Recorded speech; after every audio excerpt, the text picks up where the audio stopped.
आज का दिन शुरू हुआ हमारी माताजी के साथ शॉपिंग जाने पे और शॉपिंग करके हम घर आए, अपनी प्री वर्कआउट मील ली जिसमें थे 4 होल एग, 4 एग वाइट और उसका ऑमलेट बनाया और उसके साथ खाई 2 चपाती। ये खा के हम चले गए जिम।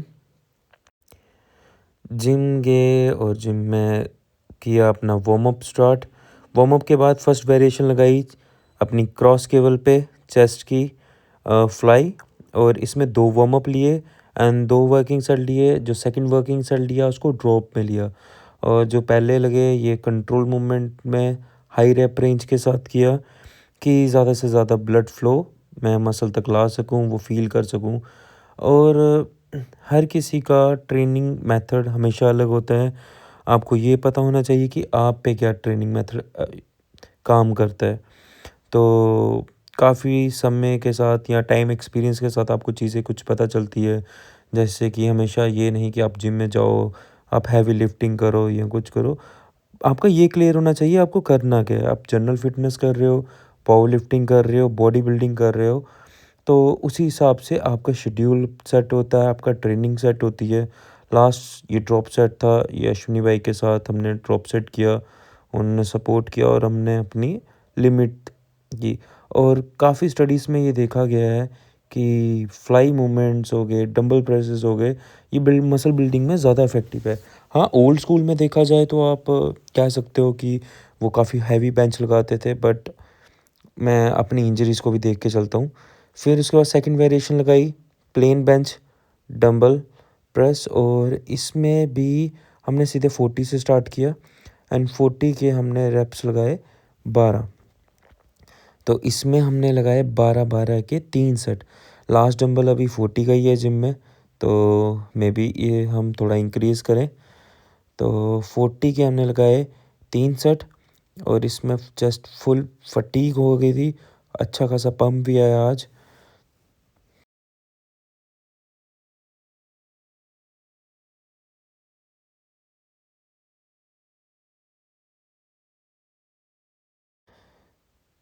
ये थर्ड सेट है और इसमें हमारी बस हो चुकी थी कि किसी भी तरह हमने रेप्स कंप्लीट करनी है।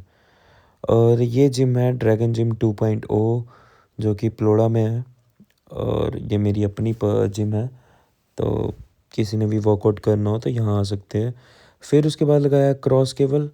क्रॉस केबल लगाई लोअर चेस्ट के लिए कि अच्छे से हम लोअर चेस्ट को ट्रेन कर सकें, क्योंकि मैं लोअर चेस्ट के लिए बेंच और डंबल प्रेस नहीं लगाता हूँ।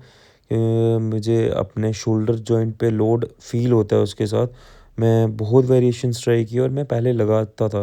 मैं 140 150 तक डिक्लाइन बेंच लगा चुका हूँ, बट टाइम के साथ साथ मुझे थोड़ा अनकंफर्टेबल फ़ील हुआ। और इसके बाद किया फ्लेक्स। फ्लेक्स करना बहुत ज़रूरी है ट्रेनिंग में। फिर इसके बाद थोड़ा हैवी सेट लगाया, इसके भी 3 सेट लगाए। और मुझे रिसेंटली शोल्डर में एक सिस्ट भी आई जब मैं लिगामेंट की सर्जरी करवाने गया। देन मैंने वहाँ पे शोल्डर का भी दिखाया और शोल्डर में एक सिस्ट थी छोटी सी। तो अभी इतनी अनकंफर्टेबल तो फ़ील नहीं करवा रही, बट काफ़ी कुछ इंजरीज़ को देख के अपना ट्रेनिंग मुझे सेट करनी पड़ती है।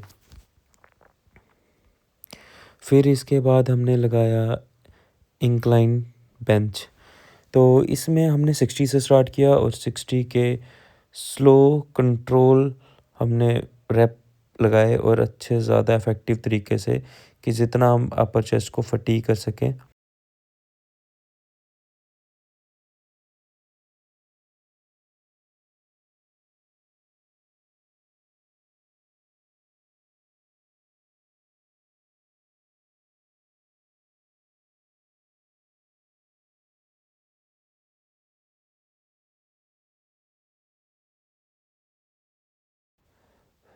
फिर इसका 80 का हमने लगाया सेट, जो भी इजी लग गया।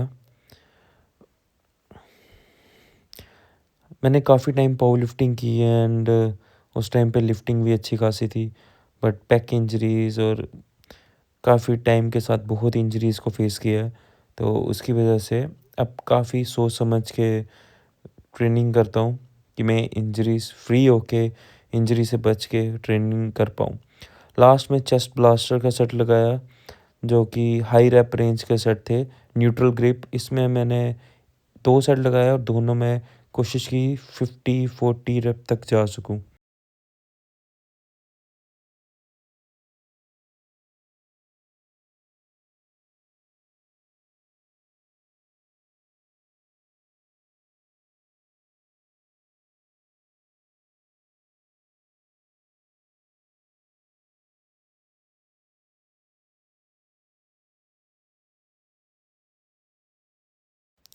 ट्रेनिंग ख़त्म होने के बाद अपनी प्रोग्रेस चेक की क्योंकि अपर चेस्ट मेरी थोड़ा वीक पॉइंट था।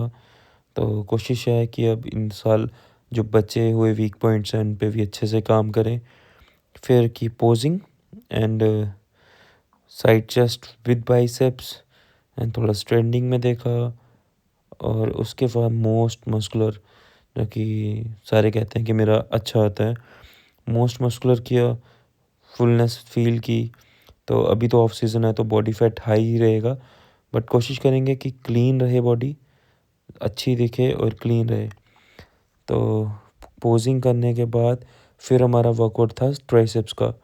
तो उसके बाद हमने स्टार्ट किया सिंगल आर्म डंबल, अपर एल डंबल। तो मैं ये बहुत कम लगाता हूँ, इससे मुझे टेनिस एल्बो में लोड आता था, तो इसलिए मैं लाइट वेट पे ही इसको ट्रेन करता हूँ। इसके साथ अपना पूरा मसल एक्टिवेट किया और उसके बाद हमने दूसरी वेरिएशंस लगाई। मैं इंजरीज़ को गिनाने आ जाऊँ तो मुझे बहुत इंजरीज़ हुई है।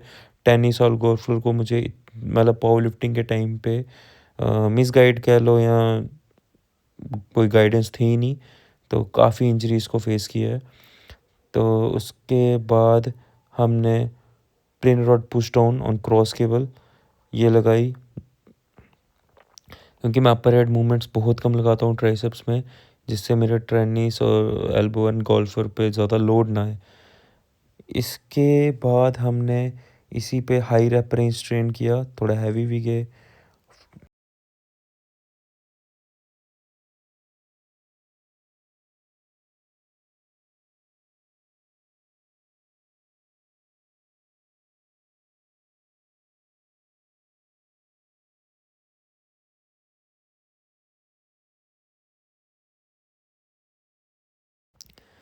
सेट कंप्लीट होने के बाद ट्राइसेप्स फ्लेक्स किया जो कि स्टार्टिंग से आर्म साइज़ अच्छा है, तो ट्राइसेप्स कुशन हैवी दिखता है। और सभी को एक टिप है कि अगर आप चाहते हो आपकी आर्म बड़ी दिखे तो आप बाइसेप्स से ज़्यादा ट्राइसेप्स को ट्रेन करो। और मैं काफ़ी टाइम से बहुत कम ट्रेन करता हूँ, मतलब अगर मैं वीक में 2 बार भी ट्राइसेप्स लगा रहा हूँ तो 2 से 3 वेरिएशन ही होगी, ज़्यादा नहीं ट्रेन करता हूँ। तो इसके बाद किया बैक लेग स्प्रेड जिसमें ट्राइसेप्स का बहुत अच्छा रोल है साइज़ के मामले में। फिर स्टैंडिंग पोज किया कंप्लीट अपना। उसके बाद हम आगे घर, और ये आगे का व्लॉग मेरी कुकिंग व्लॉग है, सो एंजॉय। पूरा दिन हो गया हमारा ख़त्म और अब बना रहे हैं लास्ट मील। लास्ट मील क्या, डिनर ही कह सकते हैं क्योंकि पूरी फैमिली के लिए बना रहे हैं चिकन। तो तेल गर्म हो गया, इसमें डालेंगे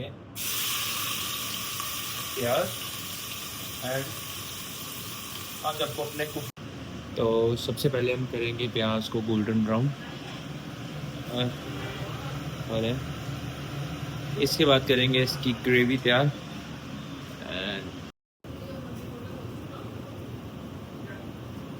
प्याज पूरा गोल्डन ब्राउन हो गया तो इसमें डालेंगे थोड़ा सा पानी।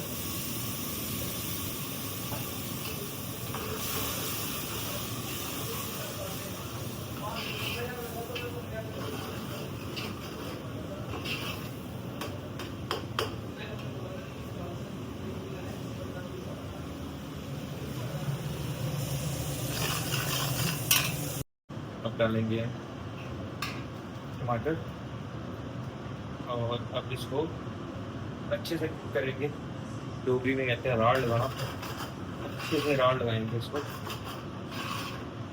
इनमें से कच्चापन हट जाए। तो जितना राड़ लगाएंगे उतना ही अच्छा फ्लेवर आएगा चिकन में।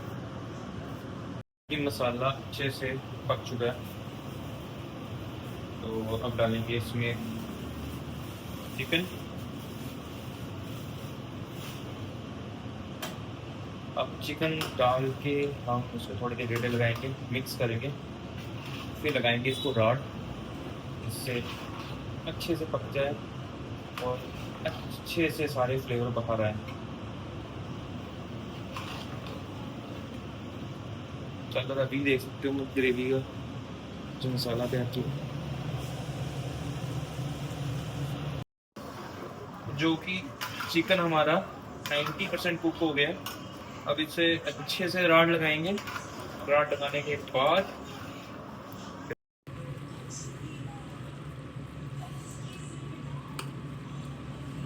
ठीक है, फाइनली हो गया हमारा चिकन रेडी।